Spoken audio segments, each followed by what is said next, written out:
A show that tackles the big issues affecting the BVI and the rest of the Caribbean. Searches for answers to today's big questions and gives viewers a unique perspective on developing stories. Follow the big story with me, Kathy Richards, only on GTV.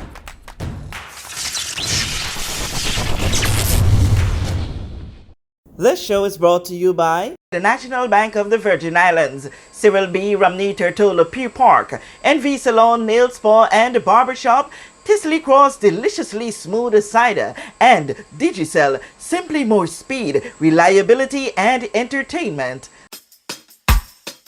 Tisley Cross Cider. Tisley Cross Cider.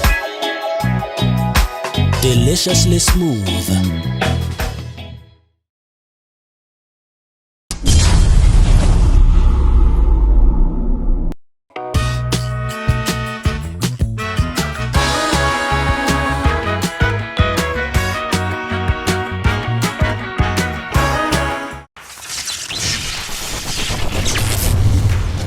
On this edition of The Big Story, yesterday, July 4, 2022, officers of Beyond the Reef led the commencement of disposing dead pilot whales from the beach and mangroves at Anegada after they were beached last week, Thursday. Prior to the start of the cleanup, JTV traveled to the island and spoke with all parties involved, including Beyond the Reef organization officers, local tour operators, government officials and officers, Governor John J. Ranking, and members of the Anegada community.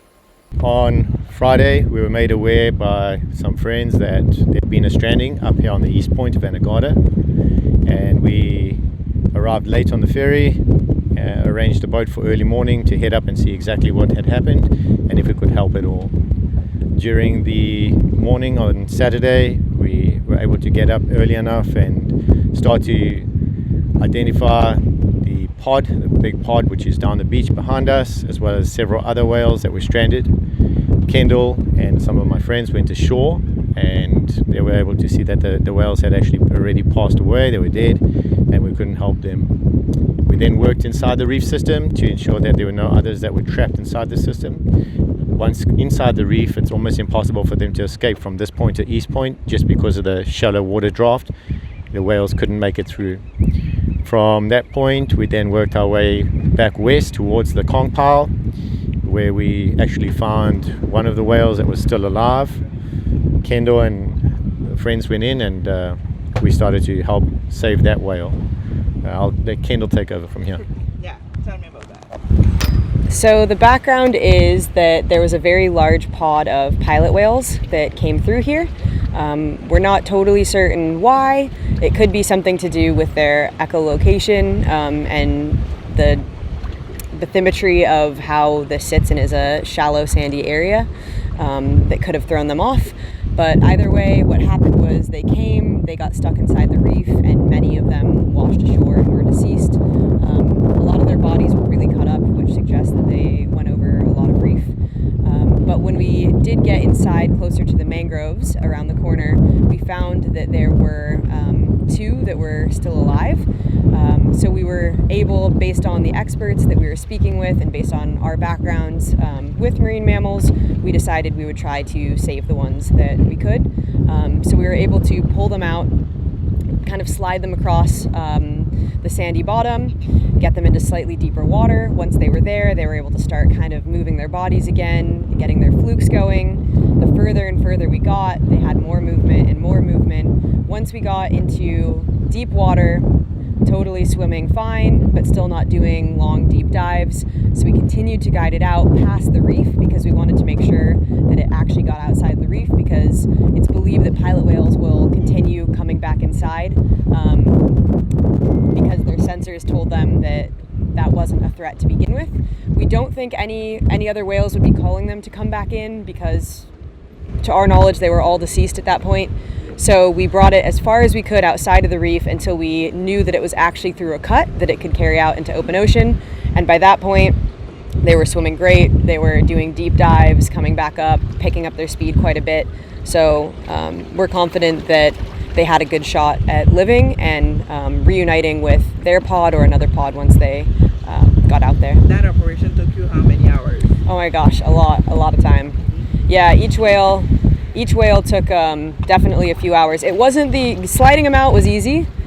It was then walking with them through the shallow water and then ensuring, Anegada Reef is so large, and if you go back through most parts of it, you're just going to hit more reef. So luckily Chris has navigated in here a lot, and he knew the exact pathway basically to lead it on, with either one of us in the water swimming with it or a boat next to it.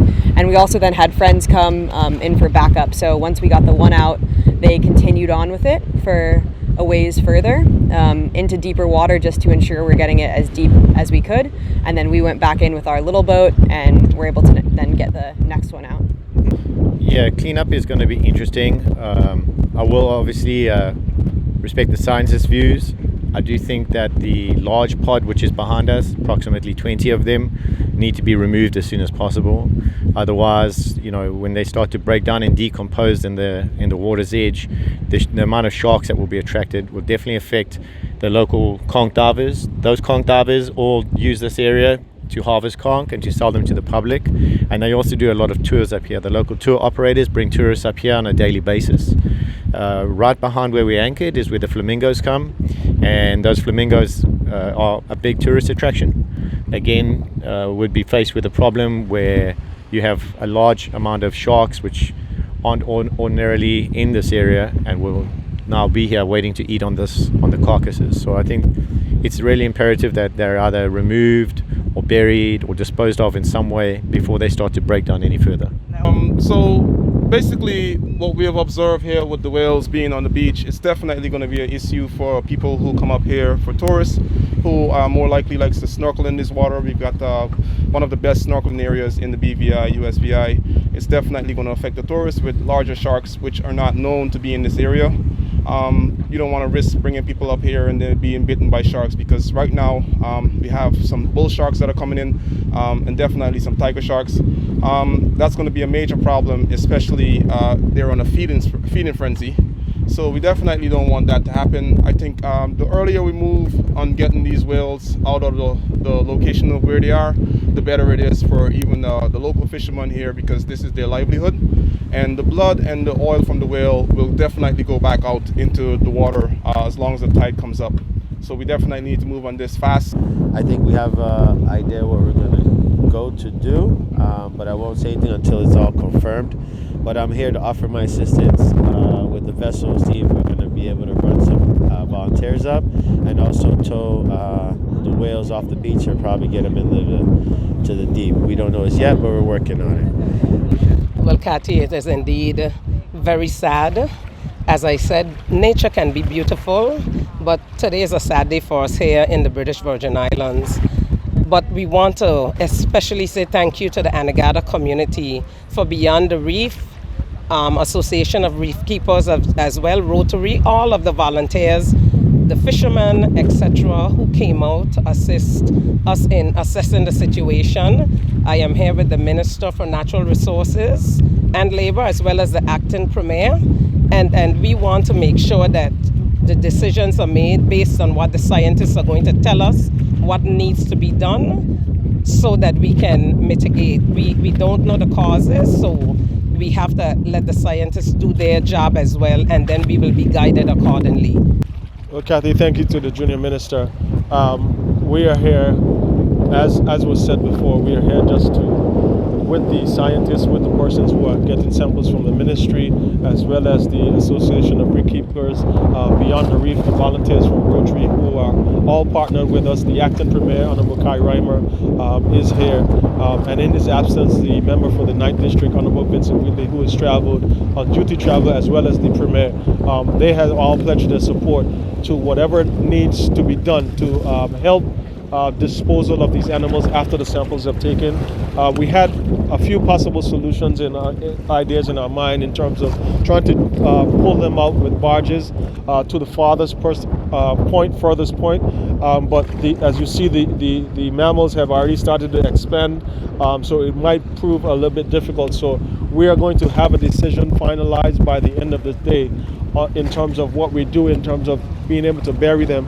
So we're going to need a continued support of persons like Kelly and Sherwin and the entire boating and fishing community here at Anegada, who have continued to give their support and show their concern.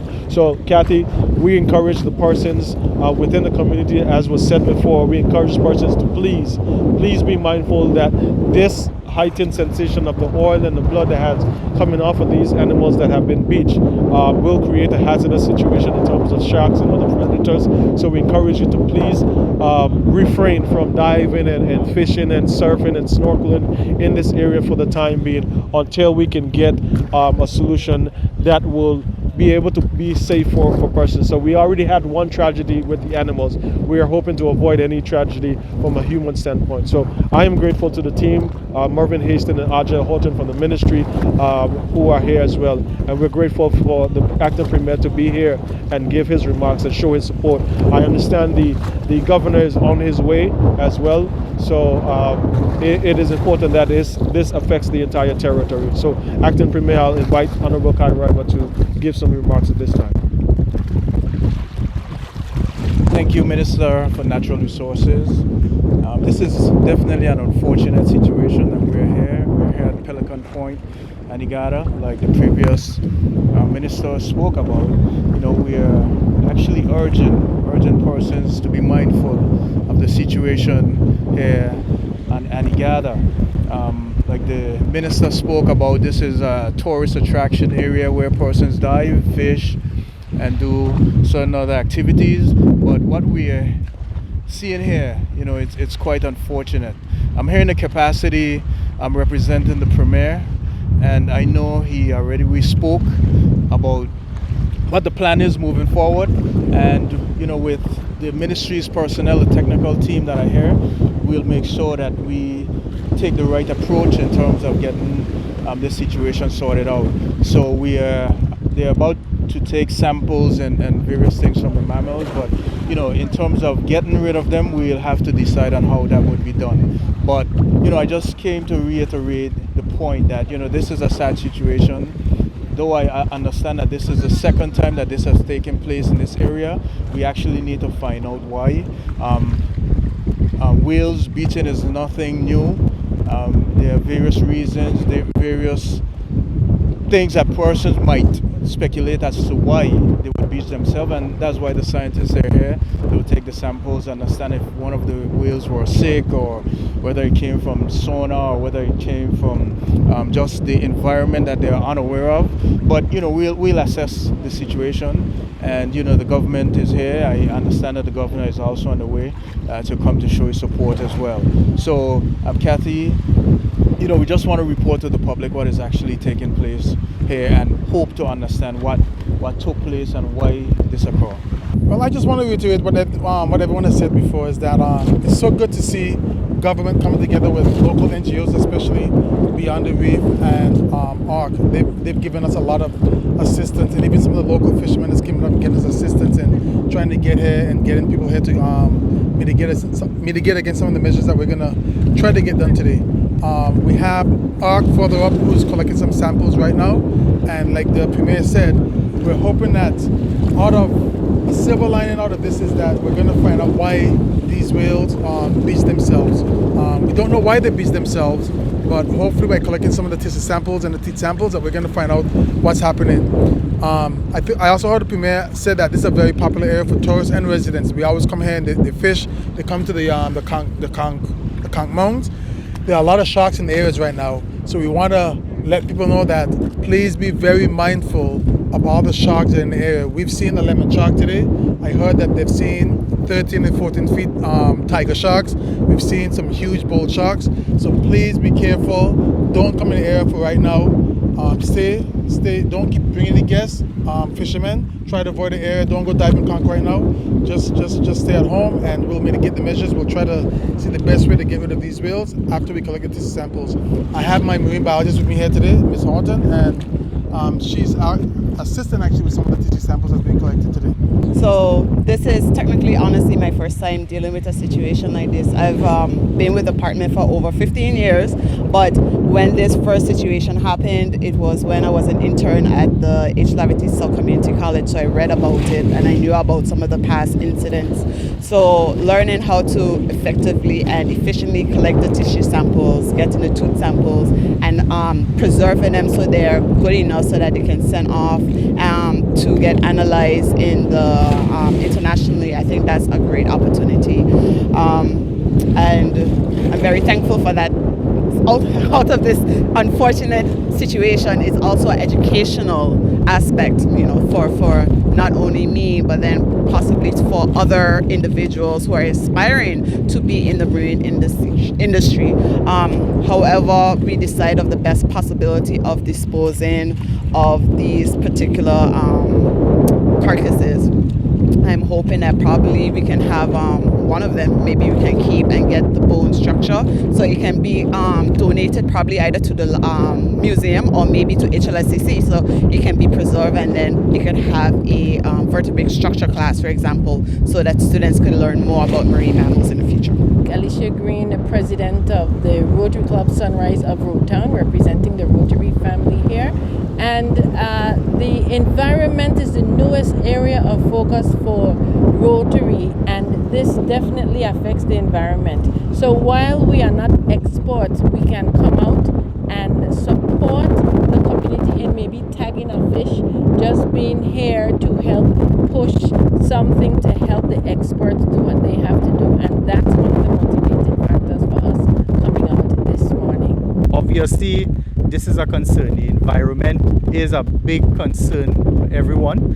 This is a true example of what's going on today, and we need to be here on the ground.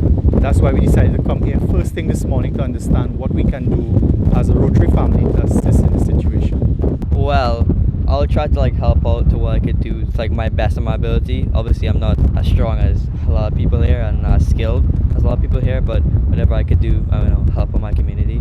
Well, listening to the representatives from the various ministries speak on what is taking place and their steps, I think it makes sense in terms of finding out why. No one knows whether it was a natural occurrence or it had to do with human influence. And I think once we find out what affected or what caused this, as they said it has happened before, we'll be better equipped to finding out and even communicating to the public, how we can move forward. Yes, coming here with the Rotary family, it's kind of an educational process also for me. As everyone has mentioned, the environment is one of the pillars for Rotary. And being here, we are not experts, but we can help in whatever way possible. Well, first I've just arrived here. I wanted to see for myself this tragedy of these whales who are beached up here.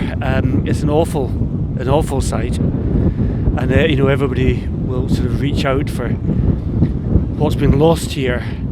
But I'm also coming here to see how it's going to affect Anegada, and in particular to speak to people about what the solution is in terms of dealing with the tragedy that's occurred here, to make sure it's not going to cause environmental pollution, and dealt with as humanely as it can be. So I'm here to learn and to listen and to try to understand what the best solution may be. Okay. What we've been hearing from some of the officials that are here is that at this time they would advise residents to not come out, to advise tourists not to come out in this location until these whales would have been properly disposed of, because as we were coming up here we were seeing several sharks. I think that's absolutely right, and what we don't want is the sharks to be coming in close to the beach during this period. So we've got to find a solution to prevent that happening and to prevent any environmental damage which could be so damaging to the residents here and to tourism. So as I say, I'm here to try to understand what the best solutions may be. I'll be discussing obviously with government ministers and see what we can do to help. As you can see, the beaching of the pilot whales, it ain't too pretty at all, As a conservationist, it's very disheartening. It's really hot in my heart. Seeing the pictures is one thing, but actually seeing it for yourself is another. we just had to lend whatever hand we could lend. We met the governor on the dock. He asked us to tag along. All ideas are welcome from the community, from anybody. We're meeting up with the specialists and we're going to find out what's the best way to deal with the situation at hand. And we need to do whatever research and find out how this happened and implement ways to make sure it don't happen in the future. I mean, this situation, I had first-hand experience with this already, because a few years ago I found a part of Wales like this, as everyone was saying, you know, it's disheartening. If you look at the background and you see this, it don't look good, you know. And it's sad. It's sad. They are mammals, and it's just sad. It's just really sad. I want to thank you so much for taking time out for joining us here on The Big Story. I'm Kathy Richards.